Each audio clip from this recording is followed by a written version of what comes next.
आइएगा प्रिय छात्रों, आपका हमारे इस वीडियो लेक्चर में स्वागत है। और मैं आपके लिए लेकर आया हूँ 20 सेकेंड ईयर का जो आपका इन्वायरमेंट का जो सिलेबस के अंदर आपका महत्वपूर्ण जो टॉपिक है अभी आपके पेपर में आने वाला है। 12 नंबर का क्वेश्चन ये आपके एग्जाम में सीधा आपको देखने को मिलेगा। बहुत ही इंपॉर्टेंट क्वेश्चन 12 या 8 नंबर में आपको देखने को मिलेगा।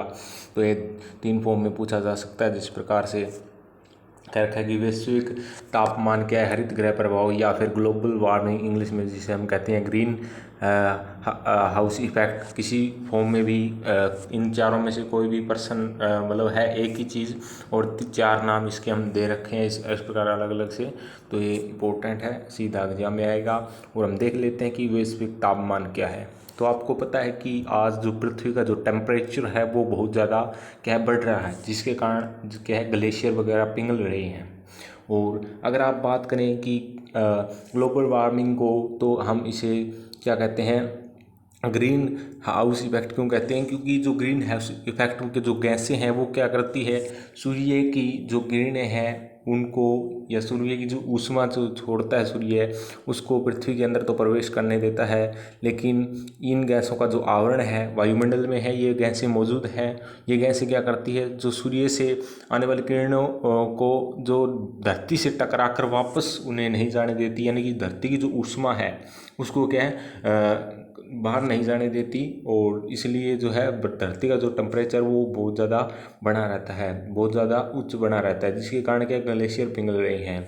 और अगर इस प्रकार ये चलता रहा तो एक दिन ऐसा समय आएगा जो अंटार्कटिका महाद्वीप के अंदर जो बर्फ़ जमी हुई है वो क्या है बिल्कुल पिघल जाएगी और जो समुद्र का जल स्तर बढ़ जाएगा और जो समुद्री इलाके है वो क्या जलमग्न हो जाएंगे। तो बहुत ही बड़ा ये टॉपिक है, बहुत बड़ा मुद्दा है ग्लोबल वार्मिंग का। हम देखने को मिलता है हर बार अखबारों में ग्लोबल वार्मिंग की जो दिक्कतें वो बढ़ रही है। और ग्लोबल वार्मिंग को डिटेल से पढ़ते हैं चलिएगा कि मानवीय गतिविधियों के कारण, यहाँ कहा गया कि मानवीय गतिविधियों और वायुमंडल की संरचना व व्यवहार को चिंताजनक दर से प्रभावित कर रही है। विभिन्न गतिविधियों द्वारा उत्पन्न प्रदूषक वैश्विक वायुमंडल में विभिन्न ताप अवशोषण करने वाली गैसें कार्बन डाइऑक्साइड, मीथेन, क्लोरोफ्लोरोकार्बन, ये आप याद रखना। CO2 जिसे हम कार्बन डाइऑक्साइड कहते हैं। और आपकी जो CH4 है इसे मीथेन है, मीथेन से डिनोट करते हैं। CFC जो रेफ्रिजरेटर होते हैं ना, आपके जो फ्रिज वगैरह होते हैं उनके अंदर ये गैसें या उनसे ये गैसें निकलती हैं, ठीक है। और जो कार्बन डाइऑक्साइड है, मीथेन गैस आपको पता है कि जो धान के खेत से निकलती है और भैंस जुगाली करती है उससे भी क्या मीथेन गैस निकलती है। कार्बन डाइऑक्साइड है, मनुष्य क्या है ऑक्सीजन लेता है और कार्बन डाइऑक्साइड छोड़ता है। तो वायुमंडल के अंदर कार्बन डाइऑक्साइड की जो मात्रा 0.03% है। और अगर ये इससे ज़्यादा बढ़ जाए तो ये क्या है इस धरती पर जितने भी जीव उनके लिए क्या है हानिकारक है। तो इसलिए इन गैसों का क्या एक लिमिटेशन होना चाहिए।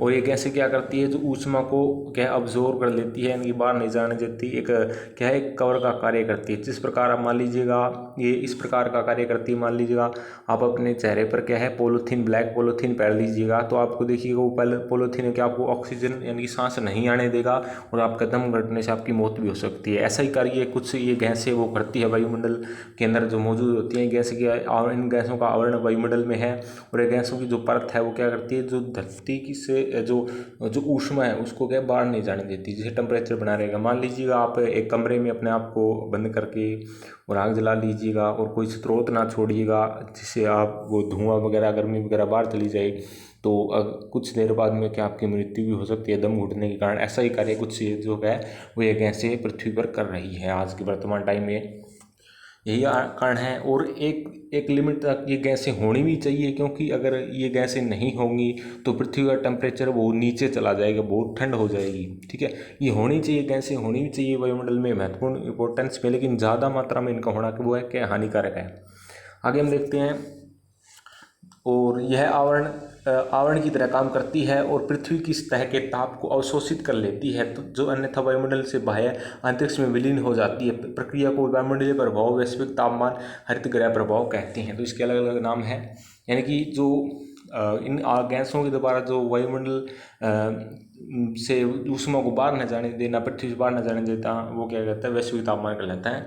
और डीवी बाटकिन और आई केलर के अनुसार हरित ग्रह वो तंत्र है जो लघु तरंगे आयाम वाली विकिरणों को अपने अंदर आने देता है, लेकिन दीर्घ तरंग आयाम वाली विकिरण को बाहर नहीं निकलने देता। और इसके अंदर जो महत्वपूर्ण गैस है वो है CO2 यानी कि कार्बन डाइऑक्साइड का अणु वायुमंडल में ऐसे शीशे की तरह काम करता है जो लघु तरंग आयाम वाली विकिरणों को पृथ्वी तक पहुंचने देता है, लेकिन दीर्घ आयाम वाली विकिरणों को बाहर नहीं जाने देता। आप चित्र के द्वारा देखिएगा, जिस प्रकार ये चित्र दिखा रखा है, इस चित्र से आप काफ़ी अच्छे तरीके से समझ जाएंगे कि ग्लोबल वार्मिंग क्या है। ये देखिएगा, सूर्य की जो किरणें हैं वो पृथ्वी पर आ रही हैं, ये पृथ्वी से आ रही है, पृथ्वी के अंदर आ तो गई, लेकिन जो गैसों का जो आवरण है वो क्या करेगा, इसको ऊर्जा को क्या कर लेगा, इस ऊष्मा के अब्जॉर्ब कर लेगा, मतलब कुछ पार्ट ही क्या है ऊष्मा का वो बाहर जा पाएगा, जिसके कारण जो पृथ्वी का जो टेम्परेचर है वो क्या है, इंफ्रारेड तरंगे है, ये दिखा रखी है सौर विकिरण। यानी कि जो सूर्य का प्रकाश है वो सौर विकिरण यानी कि इलेक्ट्रोमैग्नेटिक वेव के रूप में आता है, ऊष्मा के अंदर आता है। और जो किरणें हैं इसी कार्य आप आगे पढ़ेंगे अगर ज्योग्राफी तो रिमोट सेंसिंग की जो प्रक्रिया होती है, लेकिन यहाँ वो हमें नहीं देखना, यहाँ सिर्फ हमें टेम्परेचर देखना है। तो इस प्रकार जो हरित गृह प्रभाव जो गैसें हैं दिखा रखे हैं, बाहरी जाती इंफ्रारेड किरणें, हरित गैस द्वारा अवशोषित इंफ्रारेड किरणें, यानी कि हरित गैसें क्या करती है, इंफ्रारेड तरंगे क्या होती है, सूर्य से जो आप देखते हैं कि सूर्य का जो प्रकाश है ना उसके अंदर अनेक अलग अलग प्रकार की जो तरंगे आती हैं, इनकी जो सूर्य की जो किरणें तरंगों के रूप में आती है पृथ्वी पर, और उसके अंदर अलग अलग प्रकार की तरंगे होती है, जिस प्रकार है एक्सरा किरणें हैं, पराबैंगनी किरणें हैं, और आपकी रेडियो तरंगे किरणें हैं, अलग अलग प्रकार की जो तरंगें आती हैं वो क्या है, कुछ पार्ट क्या है जो इसको वायुमंडल में ऑब्जॉर्व कर लिया जाता है। मान लीजिए क्या है, हीट को ऑब्जॉर्व कर लेता है, यानी हीट को बाहर नहीं जाने देता और पृथ्वी का टेम्परेचर क्या है वो बढ़ जाता है। जिस प्रकार आप एक इसका प्रयोग करके देख सकते हैं, जैसे कि आप एक कांच का क्या लीजिएगा, एक बॉक्स लीजिए, उसके अंदर पौधा लगा दीजिएगा, वो कांच क्या काम करेगा, अगर आप कांच क्या काम करेगा, वो पौधे को क्या है उसके अंदर सूर्य के प्रकाश को आने तो देगा, लेकिन उसके सूर्य के प्रकाश को जो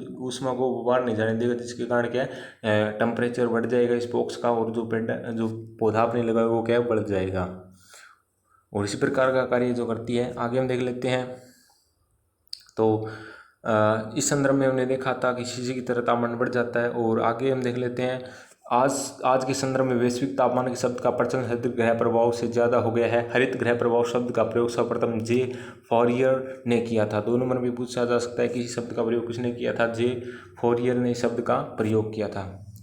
और हरित ग्रह प्रभाव की जो गैस है वो महत्वपूर्ण है कि इस तरह को मानव निर्मित गैसों CO2, CH4 और CFC द्वारा उत्पन्न कारण आवरण प्रभाव में नियंत्रण गर्म होने करता है ये। तो आप ये चित्र इस प्रकार का बना के आएंगे एग्जाम में, ताकि आपके अच्छे नंबर आएँ। चित्र आप देख लीजिएगा और एग्जाम में ज़रूर बनाइएगा, क्योंकि इसको आपको समझाने लिखने के बजाय अगर आप इसका लिखने ज़्यादा जोर न देके अगर आप चित्र बना के आएंगे तो आपके इसके 12 के नंबर का आता है तो 12 आपके मिल जाएंगे, क्योंकि लिखने में आप 12 में कितना कुछ लिखोगे, 12 के 12 नंबर नहीं आएंगे। अगर चित्र के साथ एक्सप्लेन करेंगे आप तो आपके काफ़ी अच्छे मार्क्स आ जाएंगे, और पास होना तो बहुत आसान बात है इसके अंदर। तो इस प्रकार ये चित्र बना करके आप आएँ ताकि आपके पूरे नंबर आएँ। ये परसेंटेज दिखा रखी है अलग अलग गैसों के हरित ग्रह प्रभाव के लिए, ये भी आप चित्र बना सकते हैं। जैसे कार्बन डाइऑक्साइड 60% है, CFC 40% है, CH4 20% है, N2 नाइट्रोजन वगैरह, ऑक्सीजन ये 6% है। वैश्विक तापमान विभिन्न गैसों का योगदान। आगे हम देख लेते हैं कि जो कार्बन डाइऑक्साइड है उसका क्या योगदान है, वैश्विक तापमान के अंदर क्या भागीदारी है। तो सबसे पहले हम देखते हैं कार्बन डाइऑक्साइड जिसे CO2 द्वारा रासायनिक सूत्र है इसका, यह विश्व तापमान में 60% भागीदारी, यानी कि 60% इसका जो योगदान है ग्लोबल वार्मिंग में अंदर है। इसकी वायुमंडल की मात्रा 1850 में 273 ppm थी। ये ppm क्या है, यानी कि इसकी जो कोई भी ppm एक पैमाना है जिसके अंदर क्या मापते हैं हम, कोई भी गैस है उसके परसेंटेज को, उसकी मात्रा को मापने की इकाई है। और जो अब क्या है 370 ppm हो गई है, और 2030 तक ये 450 ppm हो सकती है। और मुख्यतः जीवाश्म ईंधन के दहन और ज्वालामुखी विस्फोट इत्यादि द्वारा उत्पन्न होती है। हम देखते हैं कार्बन डाइऑक्साइड गैस है जो मनुष्य भी छोड़ता है, सांस ऑक्सीजन लेता है, कार्बन डाइऑक्साइड छोड़ता है। लेकिन जितने भी हम लकड़ी वगैरह, गोसे वगैरह, कोई भी जो चीज़ हम जलाते हैं उससे क्या कार्बन डाइऑक्साइड गैस निकलती है। अनेक प्रकार की इंडस्ट्रीज वो बहुत ज़्यादा मात्रा में क्या कार्बन डाइऑक्साइड गैस छोड़ती है।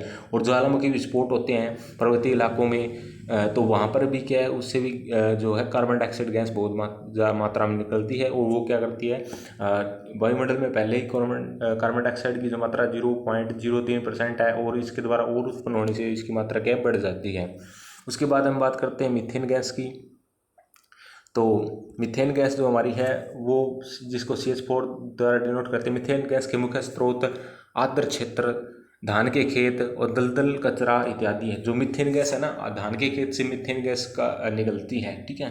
जब क्या होगा, मान लीजिएगा धूप, तेज़ धूप है, तो क्या है, कोई खेत में किसान काम कर रहा है तो गर्मी बहुत ज़्यादा हो जाती है, तो उस टाइम क्या है, धान के जो खेत है ना, वहाँ उससे क्या मीथेन गैस निकलने लग जाती है।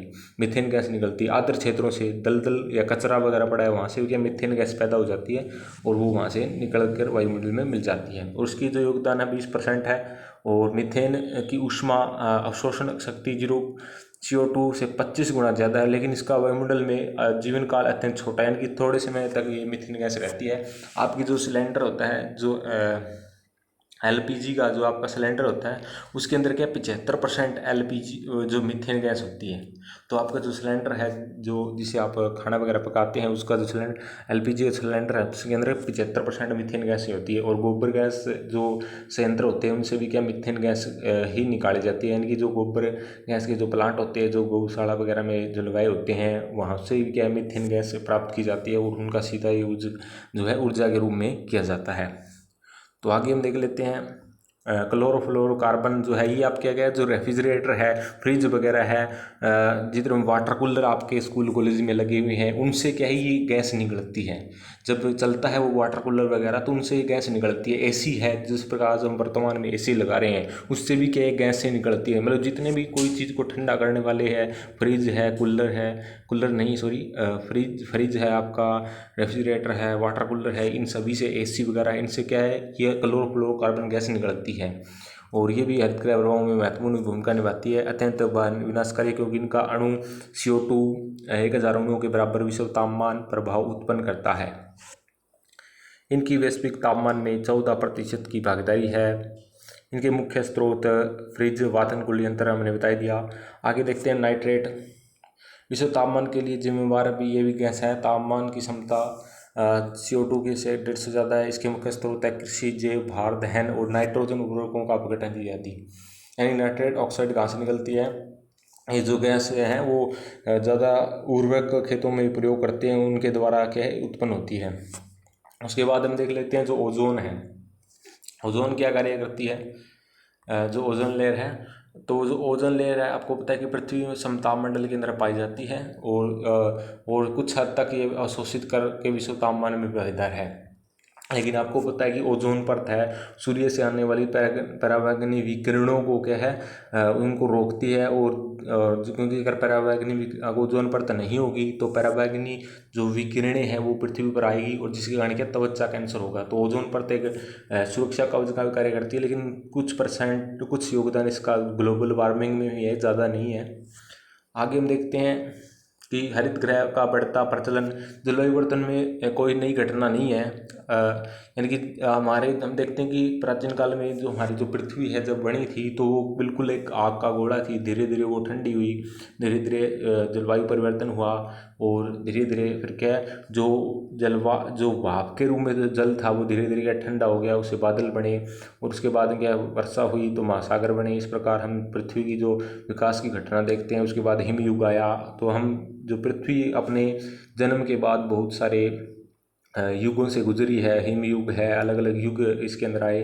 तो वहाँ पुराने टाइम से जलवायु परिवर्तन रहा है, लेकिन वर्तमान में जो वैश्विक तापमान की घटना वो बहुत ही ज़्यादा विनाशकारी है। जल वाष्प कणों की पृथ्वी तापमान में ऐसी तारीफ भी काफ़ी पुरानी है, और लेकिन आज के संदर्भ में तापमान की बढ़ती दर चिंता का विषय है। निम्नलिखित तालिका में हरित गृह गैसों के बढ़ती मात्रा का लेखा जोखा हम देखेंगे। आगे हम देख लेते हैं, तालिका देख लेते हैं।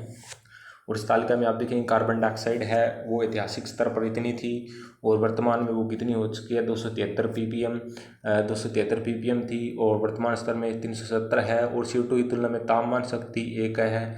वातावरण में जीवन समय वर्ष ये है आपकी जो कार्बन डाइऑक्साइड है 500 से 200 वर्ष तक जीवित रहती है, यानी कि एक बार उत्पन्न होती है तो कहीं से। और योगदान इसका 60% मुख्य मानवीय स्रोत जो है जीवाश्म ईंधन है, दहन है, स्थानांतरण कृषि है आदि। और मीथेन गैस आपको बता दी कि जो सिलेंडर आपका होता है उसमें 75% मीथेन गैस ही होती है। 70 ppm थी वायुमंडल में और 1720 ppm वर्तमान में हो गई। उसका योगदान है CO2 की तुलना में शक्ति इसकी 25 गुना ज़्यादा है। और इसका जो जीवन काल है वो आप देख सकते हैं 12 वर्ष तक है। और 20% इसका योगदान है धान के खेत है, जैव भार दहन है, कोयला खनन है, अब पशु अपशिष्ट और मल उपचार से ये गैसें क्या उत्पन्न होती है। आपको बताइए जो गोबर गैस प्लांट होता है वहाँ के मीथेन गैस ही तो उत्पन्न होती है, उसी का यूज़ करके तो आपके जो है चूल्हे वगैरह जलाए जाते हैं। यानी कि जो गोबर गैस प्लांट जो लगाया जाता है वो इसी पर आधारित होता है। क्लोरोफ्लोरोकार्बन हम देख सकते हैं रेफ्रिजरेटर से, और इसका योगदान देख सकते हैं। ये नाइट्रेट्स ओजोन है 3 सप्ताह। और इस प्रकार ये एक चार्ट आप बना के आ सकते हैं जिस प्रकार दिखा रखा है कि जो सन 1870 से लेकर के 10-10 वर्षों का अंतराल आपका बढ़ता जाएगा इधर, और 2000 तक आप बना सकते हैं। इस प्रकार ये 260 280 जो पार्ट्स पर मिलियन इस प्रकार आप ये चार्ट भी बना के आ सकते हैं ताकि आपके अच्छे नंबर आए पेपर में। और आगे ग्रह के प्रभाव क्या है, जलवायु पर प्रभाव हम देखते हैं कि हरित ग्रह प्रभाव क्या है, ये बहुत इंपॉर्टेंट है। वैश्विक पर्यावरण समस्याओं में जलवायु का प्रमुख स्थान है। एक मत के अनुसार अगर CO2 की मात्रा औद्योगिक क्रांति से पहले के स्तर से दोगुनी हो जाती है तो पृथ्वी के तापमान 1.5 सेल्सियस से 4.5 सेल्सियस तक बढ़ जाएगा और इस पृथ्वी की जलवायु में निम्नलिखित महत्वपूर्ण परिवर्तन होंगे। तो आपको पता है कि जलवायु कोई थोड़े समय की नहीं होती, मतलब कि 30 से 35 वर्षों के बाद का जो समय होता है उसके अंदर जलवायु काउंट की जाती है कि भारतीय जलवायु उष्णकटिबंधीय जलवायु है। उष्णकटिबंधीय जलवायु वाला देश है भारत। तो आगे हम देख लेते हैं जो सागर में स्तर में वृद्धि। आपको पता है कि सीधा सिंपल फंडा है कि अगर वैश्विक तापमान बढ़ेगा यानी कि पृथ्वी का टेम्परेचर बढ़ेगा तो जितने भी ध्रुवों पर जो बर्फ जमी हुई है वो पिघलना शुरू हो जाएगी। जिस प्रकार अंटार्कटिका महाद्वीप है या उत्तरी ध्रुव पर भी जहीं पर भी बर्फ जमी हुई वो क्या पिघल जाएगी, और पिघल कर वो पानी कहाँ आएगा, सीधा समुद्रों में आ जाएगा। समुद्रों का जल स्तर क्या बढ़ जाएगा और धीरे धीरे क्या है जो समुद्र के इलाके जो पास लगे हैं, जिस प्रकार भारत के अंदर मुंबई है, गोवा है या अन्य छोटे मोटे जो टापू है, अंडमान निकोबार द्वीप है, ये क्या सबसे पहले जलमग्न हो जाएंगे। तो इस प्रकार तबाही आ सकती है। तो ये एक बहुत ही महत्वपूर्ण विषय है। समुद्र का स्तर बढ़ता है ग्लोबल वार्मिंग के कारण। और आगे हम देखते हैं परितंत्र पर क्या प्रभाव पड़ता है। तो आपको पता है कि पारिस्थितिक तंत्र पर क्या प्रभाव। हरित गृह प्रभाव प्राकृतिक परितंत्र की संरचना में संतुलन बदल सकता है। निचले तटवर्ती इलाकों में बाढ़ के कारण ताजे पानी के परितंत्र खारे हो जाएंगे, कई प्रजातियों से प्रस्थान करना पड़ेगा। अब देखते हैं कि अगर जल स्तर बढ़ेगा तो क्या है जहाँ मीठा पानी के स्रोत होता है, झीलें हैं, उनमें क्या समुद्र का खारा पानी प्रवेश कर जाएगा और जो प्रजाति हैं जो मीठे पानी की वो क्या है बिल्कुल समाप्त हो जाएगी। और जलवायु परिवर्तन के कारण जो कोरल रीफ है, आप देखते हैं कि सबसे बड़ा कोरल रीफ है जो ऑस्ट्रेलिया महाद्वीप के पास है। कोरल रीफ जहाँ वो छोटे छोटे जानवरों ने द्वीप बनाया हुआ है उनके शरीर से शैवाल के द्वारा, तो वो भी क्या नष्ट हो रहा है धीरे धीरे। सामाजिक और आर्थिक प्रभाव, सागर स्तर में वृद्धि लाखों लोगों। आपको पता है कि अगर जल स्तर बढ़ेगा तो जो लोग हैं जो समुद्री इलाकों में पास है वो क्या है उनके जो आवासीय क्षेत्र डूब जाएंगे बड़ी मात्रा में। जो लोग क्या है वहाँ बाढ़ आ जाएगी, बाढ़ की स्थिति उत्पन्न हो जाएगी। वहाँ में बाढ़ आने के कारण बहुत सारे लोग बेघर हो जाएंगे और महामारियाँ फैलने का खतरा हो सकता है। तो जो सामाजिक और आर्थिक बहुत ज़्यादा नुकसान होगा, जान माल को हानि होगी। जिस प्रकार हम देखते हैं केरल में बाढ़ आई थी और उत्तराखंड में बाढ़ आई थी, केदारनाथ में। इस प्रकार की जो जल संबंधित जो भी संकट है उससे क्या है भारी मात्रा में जान मान की हानि पहुंचती है। और आगे हम देखते हैं कि मानवीय स्वास्थ्य पर प्रभाव। तो आपको पता है कि जो जल स्तर बढ़ने से विभिन्न प्रकार की बीमारियां फैलती है, जैसे हेजा पेचिस वगैरह जो बीमारियां हैं वो फैल जाती है, गतिविधियां और बड़े क्षेत्र बढ़ जाती है, और सांस की जो बीमारी है वो फैल जाती है, और मलेरिया वगैरह की जो घटनाएं हैं वो बढ़ जाती है। आगे हम पढ़ते हैं कि और इसको लेकर के कहाँ कहाँ सम्मेलन हुए, 2 नंबर में पूछे जाएंगे सीधे सीधे आपके, तो इनको आप देख लेना। सीधा 2 नंबर में पूछा जाएगा। भूशिखर सम्मेलन 1992 रियो डी जनेरिया ब्राज़ील के शहर में अंतर्राष्ट्रीय स्तर पर संयुक्त राष्ट्र पर्यावरण और विकास संगोष्ठी UNCED का आयोजन किया गया और संगोष्ठी में हरित गृह गैसों के रिसाव को कम करने के नियम निर्धारित किए गए। यानी कि ये आयोजन रियो डी जनेरिया 1992 में हुआ। ये आयोजन क्या था कि वहाँ सभी देशों के, लगभग कई देशों के लोग, राष्ट्रपति, प्रधानमंत्री वहाँ इकट्ठे हुए। उन्होंने ये फैसला लिया कि पूरे विश्व के जो देश हैं ये कोशिश करें कि जो ग्लोबल वार्मिंग की जो समस्या बढ़ रही है उसको कम किया जाए। यानी कि हरित गृह गैस जो प्रभाव है, कार्बन डाइऑक्साइड है, मीथेन गैस है, इनके जो उत्पादन के जो भी स्रोत हैं उनको कम किया जाए। इन गैसों का जो उत्पादन ज़्यादा न हो, जिस प्रकार इंडस्ट्री कम लगाई जाए तो उस पर थोड़ा सुधार हो। तो इस प्रकार की जो गतिविधियाँ इसके अंदर की गई और कड़े नियम बनाए गए। आगे हम देखें क्योटो अधिलेख, ये 2 नंबर पूछा जा सकता है। 11 दिसंबर 1997 में जापान के क्योटो शहर में संयुक्त राष्ट्र जलवायु परिवर्तन ढांचा सभा UNFCCC आयोजन हुआ और इसमें 161 देशों ने भाग लिया। और